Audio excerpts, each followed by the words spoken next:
Hello. Yeah. So I'm Payam. It's very nice to meet you guys. I'm excited to see your pitch. All right, same here. Yeah. I was right where you guys were about a little over 2.5 years ago. Went through Thought for Food and no, there's a great crew at Thought for Food. So yeah, you guys are in good hands. All right. All right, thank you. Yeah.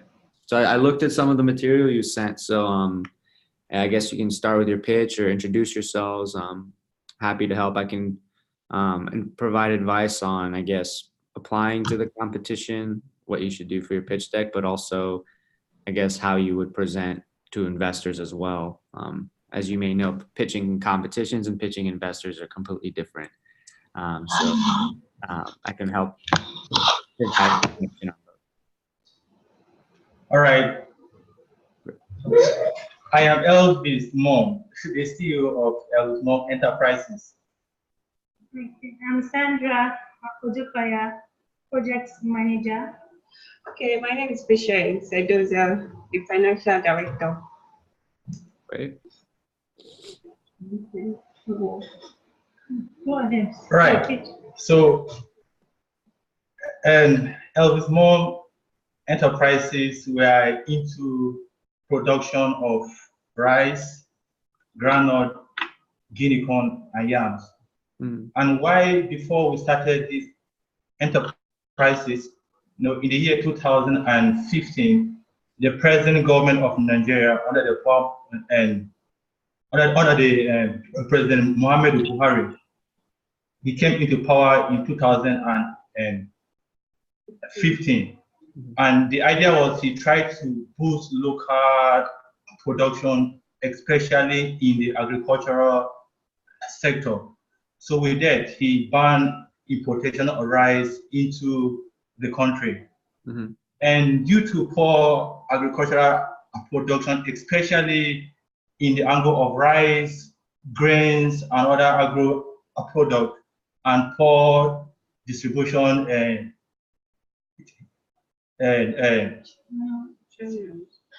channels, has already plugged the country into severe hunger. So in 2017, I and my team came together, discussed on how we can leverage on the government policy on ban of rice into the country. How can we start as young people to provide these services? So that was when we incorporated Elvis Mom Enterprises in the year 2017. And since then, we have been producing rice, yams, groundnuts on a small scale to solve the identified gap that's already ongoing into our. So basically what we do is production, but we intend to do production, processing, and distribution. But for now, we're at the production stage. So we have our farmers, and we just, from the farm, straight to the market, but we don't process. That's the stage we are at the moment. We have our farm in Benue State in Makurdi, in Nigeria. We have in Abuja here as well, Federal City. Okay. And we operate within the North Central region of Nigeria. So the FCT is under the North Central. Benue State is also under the North Central. But we believe as time goes on, as we grow, we intend to expand in other regions. But for now, we are operating within the North Central in two states, Benue State and the FCT. Got it. So when you get this, so do you have your own network of farmers, or do you do your own farming, or is it a bit of both? It's a bit of both. Okay. And then the benefit of processing this is what? Like once you process it? Yes, like now we produce. Like number one, if you produce and process, the profit is more than just producing and selling. Yes, and again, if we process, there is something look like a waste, but it's not waste. Like now, if we process rice, we can use something like which looks like a waste to poultry farmers for feed.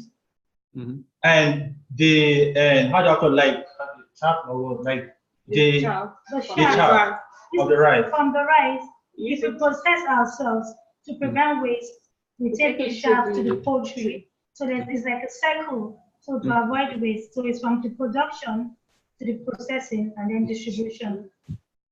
Got it. And have you seen, or have you started quantifying what that increased profit or increased margin is from direct sales to your process?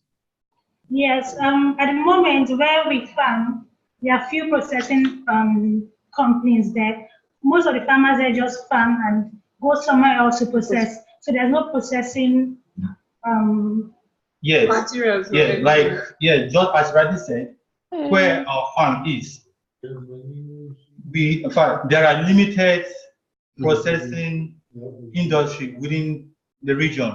So the farmers who even intend or who even wish to process their produce, they need to travel over 250 kilos just to get their product processed. So this is the gap that we have identified. So we also having the intention of going into processing as soon as possible. We wish to have our processing industry within our farm region.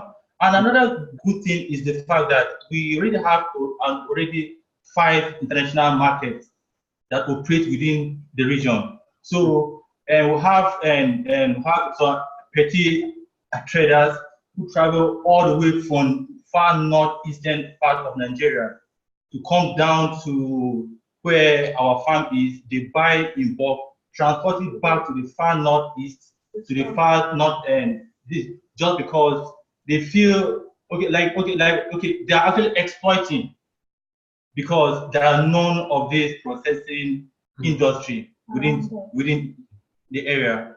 So that is another gap that we believe that by the time we grow and we have those processing equipment within the region, the profit and revenue increase. So we will make more than just producing and selling. Got it. No, that makes sense. Sounds like there's a real need, and you guys are definitely helping out. So is your initial customer, the first person you speak with, are the farmers to get them put onto your enterprise, and then you go out and reach distributors, or do you do the distributing yourself? I guess tell me a little bit more about your business model.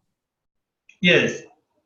For now, we produce, they'll have an outlet store. Okay. So by the time we produce, we move our product from the farm to our outlet stores that are in the market. So most of the time we do like an open sales market. So that's what we do.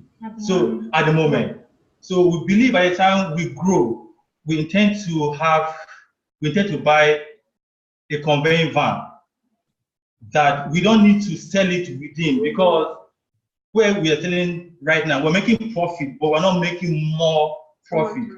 So our plan, like by the time we have the conveying van, we will now be conveying our product to locations where we will earn more money on it. Got it. That's great. This is a really good overview of the company. Do you guys have any slides or a pitch deck that you've prepared? Slide? No, we don't have it. We just have a business plan and a summary of it. Okay. No problem. I was just wondering. It's great. So what are the, I guess, significant challenges you're facing right now? Yes. The challenges we're facing right now is, we are facing pests. Yes, we have birds fly to eat some of our rice and all that. And we also facing,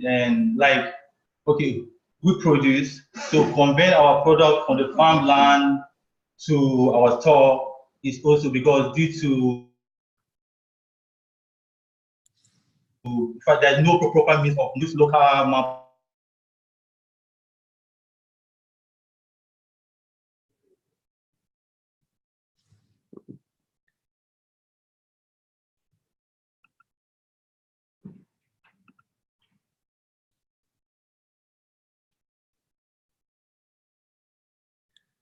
You may have cut out. Okay. Hello. Hello, can you hear us? How's it going? You may have cut out a bit. Yes. Yeah. So the pest is one of the challenges we are actually experiencing right now, and then distribution, getting our products to our desired and targeted thing, and then also looking at transportation. Moving the goods from the farm to the location where we can make sales.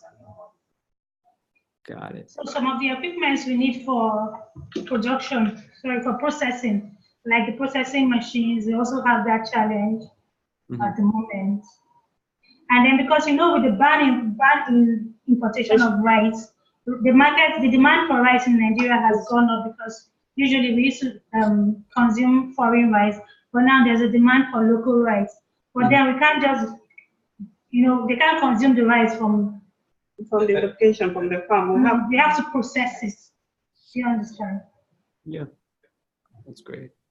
Cool. So the process, like the questions I'm asking you are a bit like, what are you guys currently working on? What's your plan to grow and make money? How are you working in your market? What are your next steps? So I asked about your challenges. So now, organically, the next question is, how are you addressing these challenges? What are your next steps to address these challenges that you've mentioned? All right, like on the pests that I said earlier, what we do, there is a local way of trying to make these birds not become close to our farm product. So we make something look like a scarecrow. Yeah, you put it there. So when the breeze blows, it looks like a human being doing it. So the birds play off. So that's how we are controlling the pest issues, the birds and all that. And then the conveying of our product, which is actually a challenge for us. Now we are using local means. We have cheap labor that we have. So we look for these very fit young men who will pay them, okay, can you help us move our product from our farm to our store? So they're doing that.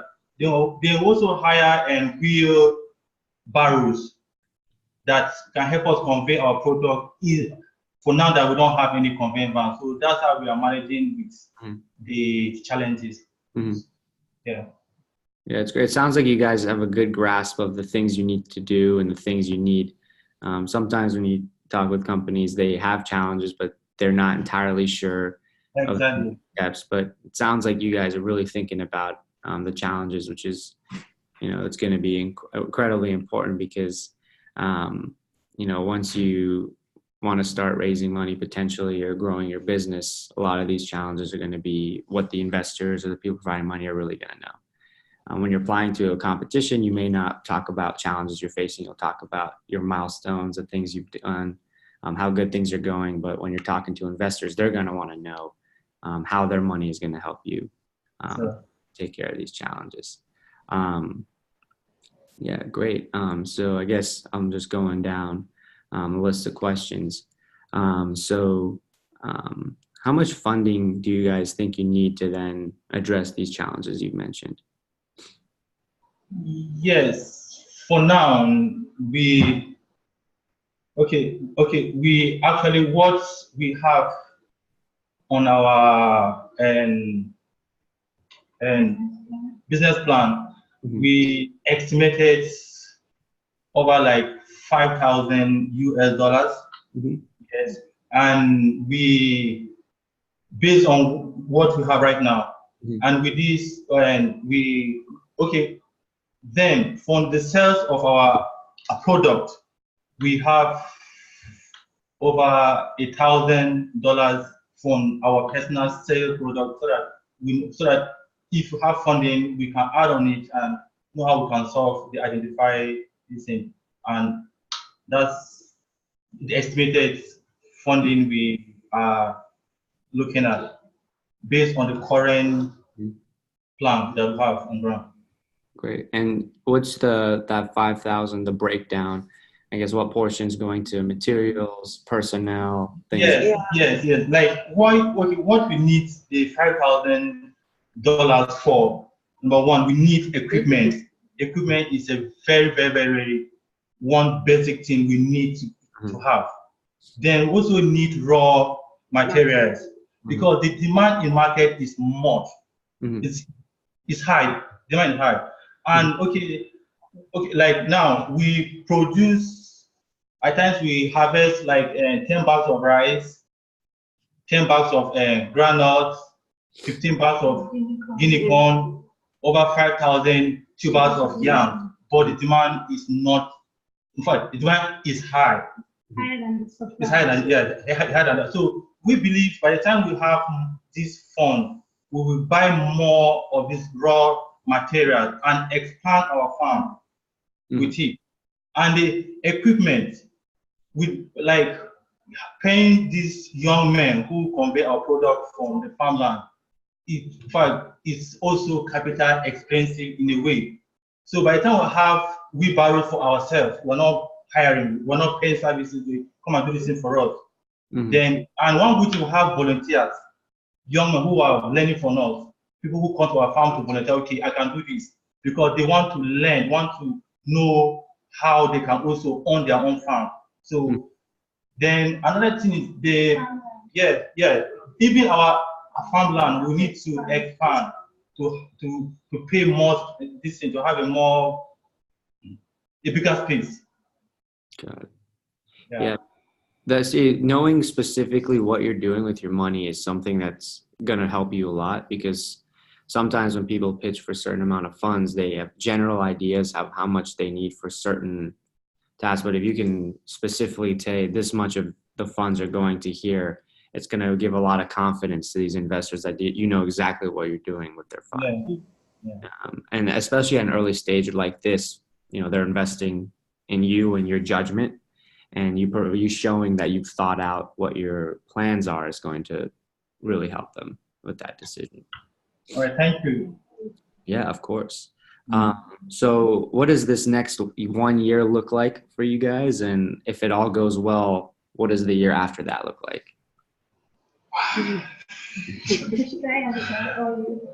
Okay. Okay, for us, the year looks, every time we put our products on ground, and in fact, we are just about to harvest. Yes, we are looking at harvesting our rice in December, next month. So, and as a farmer, we always, when it's harvesting period, we're always expecting to harvest more. Then we're always expecting to see a market where we can sell our product and get more money. Right. So, yes, and like currently, right now, as I speak to you, apart from government ban on importation of rice into the country, our government has closed borders. So smuggling is difficult. People can no longer smuggle rice into the country.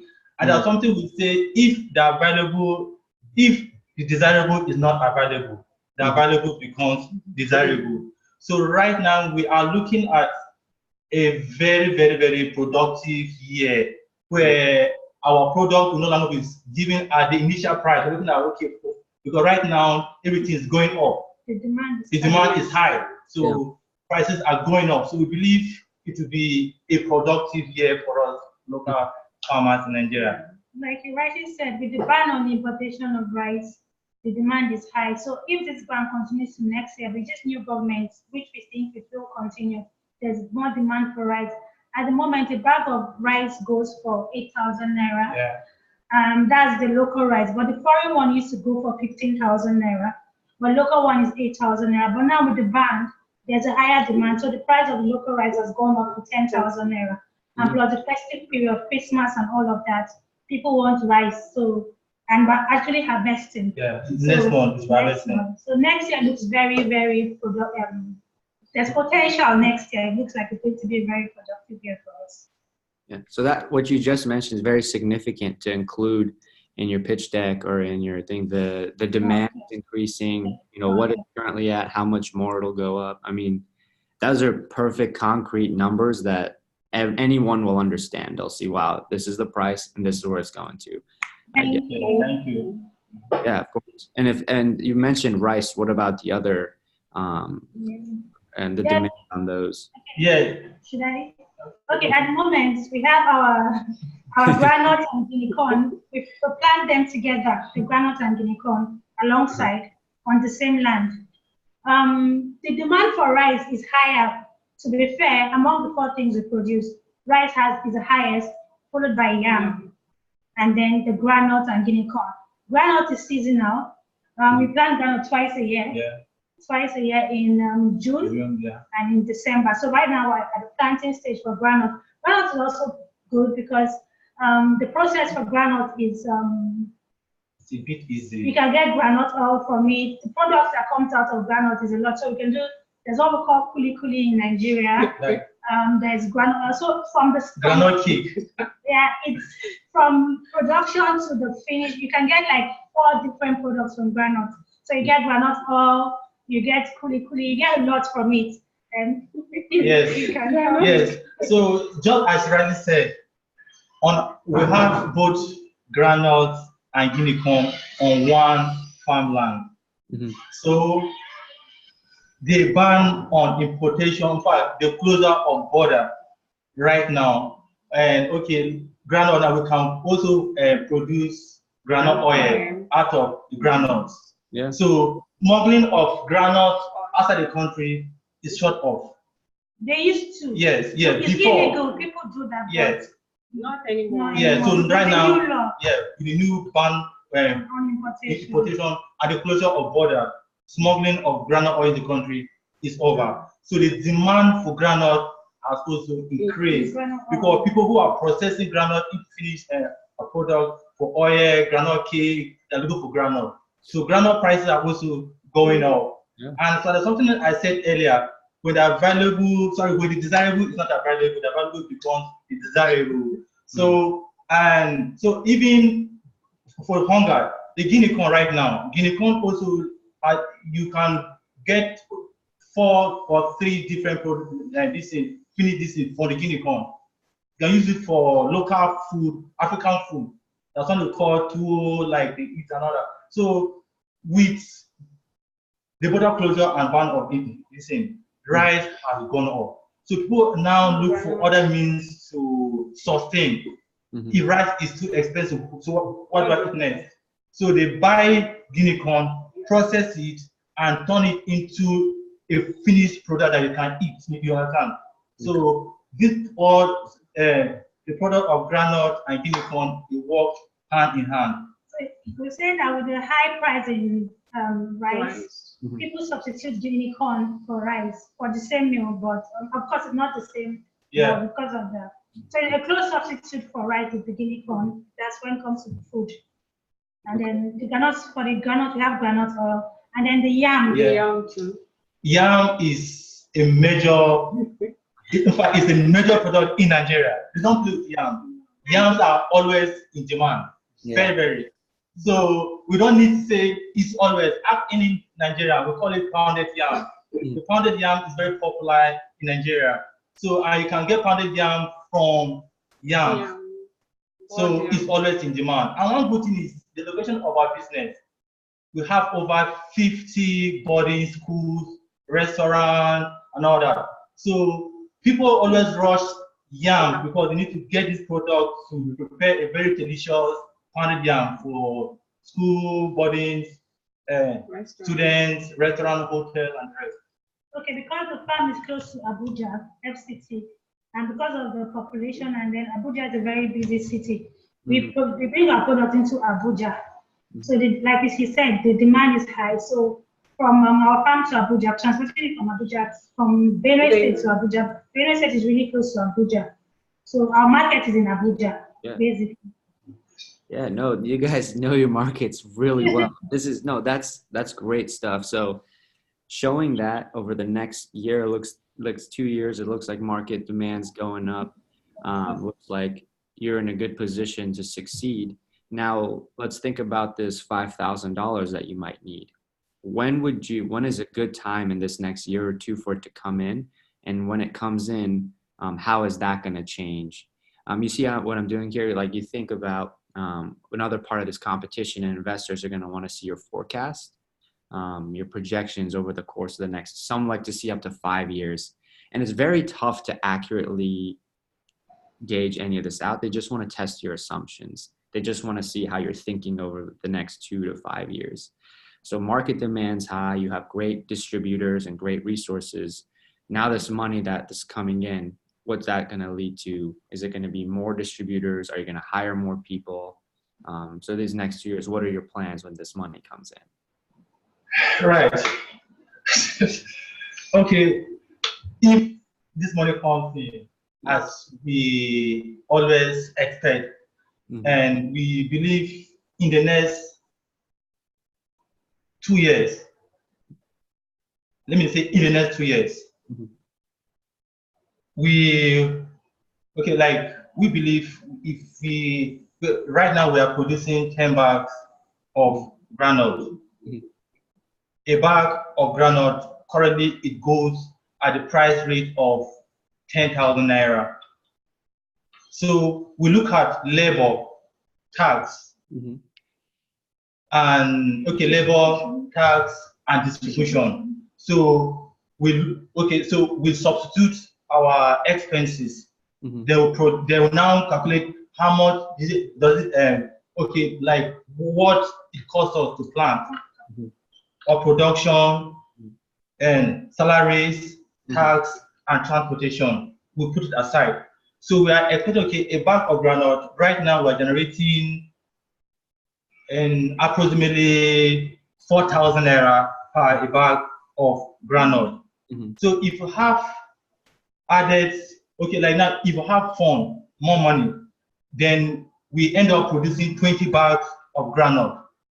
It means if we're generating 4,000 naira per bag of granite times 4,000 naira by 20, it means our revenue has increased. So at this point, we will now be looking not just to buy raw materials on equipment. We need more hands, more labor, so that in the next, we're sure that in the next 2 years, we should have a revenue that we should be satisfied enough to have our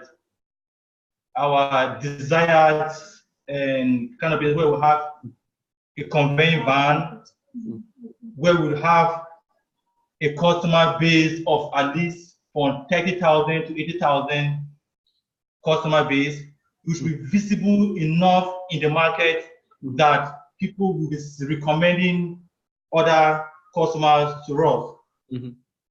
Yeah, those are our projection. And we also expect that, like now we are struggling to distribute our product into the market, because even running an advert is quite expensive. So we believe by the time we have this fund and our business, we put this money into our business, then we start to generate more revenue. And we're putting back this revenue into our business, into some few challenges that we have identified.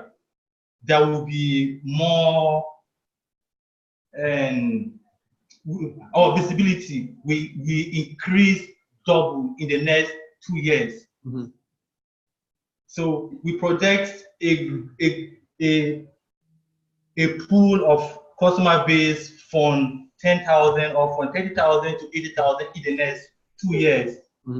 We expect an increased revenue from 4,000 per bag to at least 20,000 bags times by 4,000 in the next.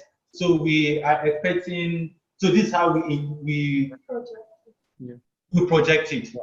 That's you're thinking about it exactly correctly. This is what we're doing right now. Adding this money allows us to get this equipment or these many people or these distributors, and by adding these resources, our per ton price or per ton production increases, and you can it's not going to be exact. I'm not asking you for an exact projection. It's just to see how you're gonna, because one, you'll eventually realize in 18 months we might need 2 more people or 1 more conveyor belt or something like that. So it gets you thinking about where you need to be. And I know Thought for Food, for their competition, I think they want yeah, 5-year business plan, detailed next 2 years, and then higher level. So they're going to want to see that. Investors, you know, that's one of the most important thing. But it looks like you guys are already really thinking about these things. You just have to put it down into a digestible form for them to be able to understand, because you know your business very well. They don't. So you got to be able to put it in a way for them to understand how you're going to be able to do it. All right. Thank you. Thank you. Thank you. Yeah, of course. No, you guys very charismatic and know your stuff. I know the pitch will go well. Sometimes it's hard to get that across on like a pitch deck or a sheet that you file. Those are harder. They don't, you know, but once, you know, I think once you get to the pitch, or once you have the chance to go up and say what you have to say, you're in good shape. It's just getting to that position, which is the tough part. Yeah. All right.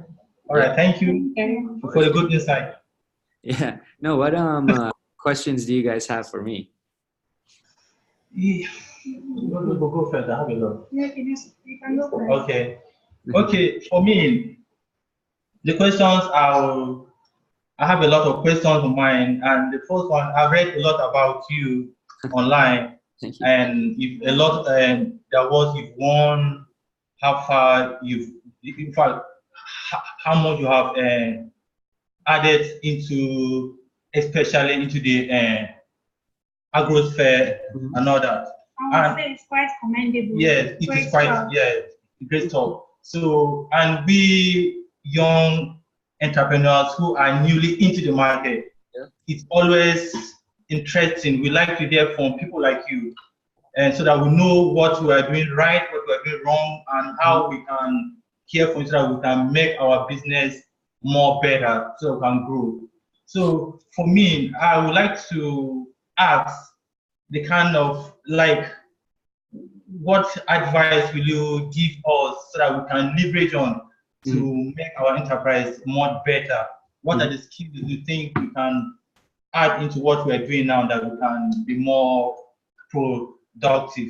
That's one. Yeah, I'll be honest with you. You guys, when you start, you are thinking a lot more clearly about your needs and projections more than I did. You know, at my point, I was thinking when I was starting, you know, getting the technology to work, making sure the technology worked, but not as much speaking with customers, knowing the demand. Because after some development of our technology, we learned that if the application we're developing wasn't as, you know, sought after by industry, it was actually a different application of our technology.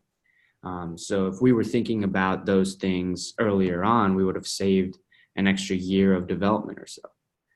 So you guys are already thinking about the equipment you need, you know your market, you know your distribution, you know like your industry very well.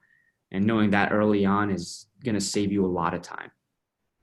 So just having a great sense of what the people want. Because like for us, our technology we thought was really cool. But just because you think your technology is cool doesn't mean other people are going to think your technology is cool. So, and it was a wake-up call for us for sure, because we thought we were doing something that a lot of people would like, but then it turned out that it wasn't. But we actually went through our pivot through Thought for Food. They really encouraged us to, you know, get to know our customers. They have a great industry contacts that we spoke with, and we learned a lot from them. I think another thing that people should look for is like criticism. You normally speak with people, if you like meet with mentors or advisors who tell you you're doing a great job, you know, that's nice to hear, but that doesn't really help you that much. I remember when people would tell us this, it's not going to work because of this reason, or you're going to fail at this point. I mean, that's great advice because, you know, maybe they're right. So we could plan for that, or, and instead of being like, oh, they don't know what they're talking about, I'll just go to another person who's going to tell me I'm right. We started looking more for these kind of advisors who would tell us like the harsh truth. I think gaining all this information very early on is going to, like, this is the perfect point right now to learn as much as you can about the direction you're going to head. And like, if I was in your position, I would have done a lot more of that market research before getting into the lot. All right. Thank you. All right. Thank you. Yeah. No, we got plenty of time. Ask me as many questions as you guys want. Okay, I don't know if this question is, but I know your company is a biotech company. So basically, what are you into? Like, is it agriculture? Yeah, so the technology is like it's a new delivery technology for pesticides. So at first when we started, we were using the technology to break down pesticides and clean them up. So we would use biotechnology to make a spray that would clean up these pesticides. We thought it was great. When we talked with some local farmers, we were students at the time, and they didn't want to tell students not to, break down pesticides. But then when we, but when we approached them as a company, how much would you pay for this? What kind of, demand is there for this product? The farmers were like, and it completely made sense. They're already following regulations. If they have to spray something again, that costs them money and time. Yeah. But what we learned from them, and also when we spoke to these bigger companies, because the bigger companies don't want that spray either, because why would you need to break down pesticides? Pesticides are safe. So we talked to both groups, and they said, is there a way to improve the inefficiencies with pesticide delivery? And also for biopesticides, they don't compete very well with chemicals. So our biotechnology makes it cheaper to produce these biopesticides, and also deliver them in a safer, more stable way. So we completely pivoted. So now we help chemical companies deliver their pesticides at a lower dose, more targeted, and then we work with ourselves and biopesticide companies to manufacture their products. And that took about a year to pivot in that direction. And it would have been much better if we had known that from the start. All right, thank you. Okay. All right, so we have read a lot about TFF, a lot. And when I came across TFF, I said, right, this is the kind of place we need to be, and this is the kind of partnership, and this is the kind of ideas we have been long working on. And because I read how TFF is about agro, and also to enhance quality distribution and all that. So when I read about it, I was excited because this is something we are also trying to solve. And now that we have the opportunity to have a live conversation with you like this, we're actually excited, and we know like what next, what are we expecting next after a very interactive session with you. What to expect from Thought for Food? From TFF next. Yeah. I think next when we we'll do a review of this call. I want to make sure all the stuff we talked about, you can put into like your presentation, your executive summary, because if you want to be competing, there's going to be a decent amount of competition. A lot of people know about Thought for Food. There are going to be a lot of companies applying from all over the world. Yeah. So if we can put together a good executive summary together, that'll get you, where you need to be. And even if you don't make it to the pitch competition, TFF is very helpful. They're very well connected through the industry. But I think what's next right now for you guys is we should get this executive summary looking good. And I'm happy to, after you put a draft together, to provide feedback even after this session. Happy to help as much as I can. But I think next step is to make sure we get you guys into the challenge.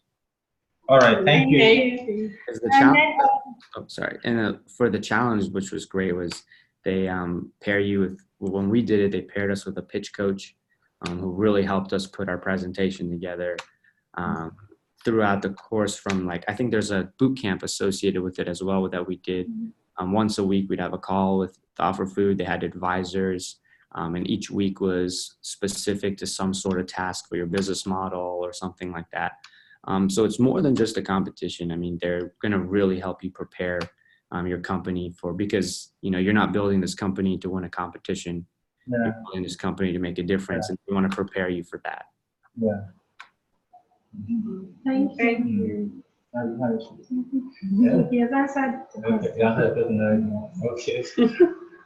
All right. For we are happy for the session, and a few things I had in mind through your explanation. You've actually answered them already. And okay, sorry to interrupt. We know TFF has to do with zero waste, right? Yeah, so we use waste management, and waste management is something that in Nigeria is not really big yet. So we'd like to, I don't know if it's a question, but we'd like to see how we can involve, we get to do our products to zero waste, to a point where we have to key into the zero waste idea. So we would like to be part of the zero waste idea. So with our farming and our products, if there are ways we can learn how to reduce waste on our products, we would love to learn that as well. Yeah, I think both directions are going to look great in this, in your model. If you're contributing to agricultural production while also being sustainable, I think it doesn't have to come off as a separate thing you're working. It can all be together. It's just part of your production and processing and distribution and waste management. It's all part of one model. If you just include it as one thing, it actually makes sense. Like it would make sense. Okay. Thank you. All right. So how have we been? How are you doing generally? Feedback. Yeah, sure. So, I mean, for us, what helped us is, we, for the executive summary, we put in a decent amount of work explaining what we were working on, the problem that we were facing, how we were addressing it. We had our stuff put together, but that's for the competition. I think for, just succeeding in general, what you need to do, you need to know the amount of funds you need. But I think if you really sit down and look at your 2-year plan, I think 2 years is like a good way to look at it, because anything beyond that, you're just guessing, I think. Yeah. And they want you to work on that, but kind of understanding what you need these next 2 years. For raising money, and it depends, but when you start raising money, it'll take anywhere from 6 months to a year. So if you look at your 2-year plan and be like, I run out of money in 2 years, you may have to start looking for money 1 year into your plan or 14 months into your plan. You're not going to start raising money right when you run out. And knowing, when you need these funds to be able to sustain the growth of your business, I think is incredibly important, because runway is what we call that, your burn rate. How much are you spending a month to do what you need to do? That's something that's going to be very important if you're going to, make it to the 3 to 5 year mark, to be able to then project that. All right. Thank you so All right. much. Thank you. That's really helpful. That's really helpful. Thank you. Yeah. All right. What do you have to say? Thank you very much. We've learned a lot from today's Yeah, no. We've got some live questions. Someone from Agribiz home. What briefly distinguished you at the competition and your year of attendance? So yeah, I guess to make yourself set apart. Everyone's working on sustainability or food or things like that, but understanding where you are in the market, your competitors. I think being very specific about what you do differently in the market is incredibly important, because you'll have competitors, you'll have indirect competitors. Yeah. What competition don't want to see is, oh, we're the first ones doing this, we don't have competitors. you're going to have a competitor somehow. And if you don't have competitors, that might be a red flag that there might not be a demand for that product if you don't have competitors. Sure. So knowing exactly what you're dealing with is what helped us distinguish ourselves, because we were working on some different technology, but there were some similarities in some other companies and some new technologies that were coming up that could, change our trajectory. So that was known. And then what are your tips for cracking the pitch challenge? Cracking the pitch challenge is that's a lot of practice. You have about 5 to 10 minutes, I believe, to pitch, and then you have your Q&A. You have to memorize it to the point where you can do it without slides. So my team and I, we would practice with slides, and then when we go take a break, we go wait in line to go get food somewhere or get coffee. And while we're waiting in line, we would do the pitch. And if you can do it like that without, because like you never know if there's a technical difficulty, maybe your slides don't show up. That happened to us once where we had to pitch without slides. Or if there's noise or if there's distractions, you have it memorized. I think, then you'll be great in the challenge. But when you're pitching an investor, it's not memorized. It's a lot more fluid. There's a lot of back and forth. Your material. So it's a bit different. Like one is very structured. You have your script, you go by your script. The other one's a lot more fluid.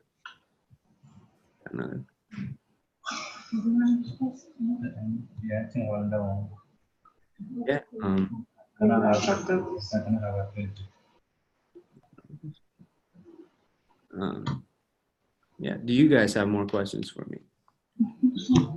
Please ask, go ahead. I'm listening, okay.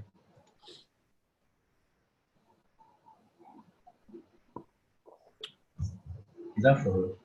No, I think people are asking questions. Yeah, I think that's all the questions from the audience. I guess let's summarize what we talked about today. So you started it with your introduction of who you guys are. That's great. Team, who's working on this, what you're currently doing, your problem you're solving, what challenges are you facing, what competitors are in the market, and then what's your business model and how do you project yourself. And I think that's going to be a very strong section of your pitch is your market, your 2 years, how you can increase your production and profits and with what you need to get there. And I think if you can put that together and maybe your first slide is, this is where we're at right now, our production, our costs, or stuff like this. And then the next slide is, with this 5,000 in capital or in the next 12 months, we're increasing this by this tonnage, this by this amount of capital. And then the third slide after that could be, this is what it's going to look like over the next 2 years if all goes well. I think that's going to be very important. And then you do have to, for your thought for food application, talk about what's going to happen years 3, 4, and 5. So get creative with it. Maybe in year 3, you raise more capital, or maybe you're going to break even soon. The amount of money, think about what that looks like and how the years follow. Are you going to need significantly more capital because you want to grow a lot, or do you want to grow organically and slowly within where you are and work towards breaking even? It's a fun thought exercise you guys can do together, and I know Thoughtful Food is really going to see that. All right, thank you. Thank you so much. Yeah, of course. Thank you very, very much. Yeah, it's no problem at all. We are happy to have you. We're so excited. I enjoyed speaking with you. I mean, I was not as well prepared as you guys were. So I think you guys are already starting in a much better position. Yeah. And it's clear you guys are passionate about it and you're working hard. So yeah, continue with that. Well, because most of the time we feel the environment is not friendly for us to so these are the challenges we see even when we're growing up as kids. So we grow up with this mindset of we need to add our quarters in building the society we desire to have. So we all can be doing the same thing at the same time. So getting a team like this and having what we want to do and what we intend to achieve into the agriculture sector has been something in fact, a very clear vision, a very clear goal, and our projections are very clear. So in fact, it has been something we are passionate to do, to achieve, and to solve that problem. That's very important to mention. Like it's as part of your story. Like, this is why you're showing you're passionate about what you're doing. I mean, I believe that's also part of the summary is, why you're doing, introduction to your team and who you are and where this idea came from. It's, passionate from the beginning. I think that's very important. Competitions and investors want to see passion, and you guys have plenty of that. So, yeah. All right. We wish to see more of you. I don't know. We hear or some of that place go down, but we wish we can have that partnership, even just through email communication once in a while. We appreciate a lot. Always talking with people who are doing very, very good and well in their businesses and their ventures is very, very motivational for young entrepreneurs like us. Yeah, I think Chelsea, or I'll tell Chelsea or someone at TFF to provide you guys with my email.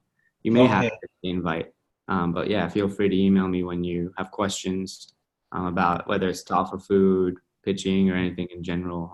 I'm happy to help. Okay. Thank you. All right. Thank you. Yeah, of course. It's good to have you. Yeah. Do you guys have any other questions?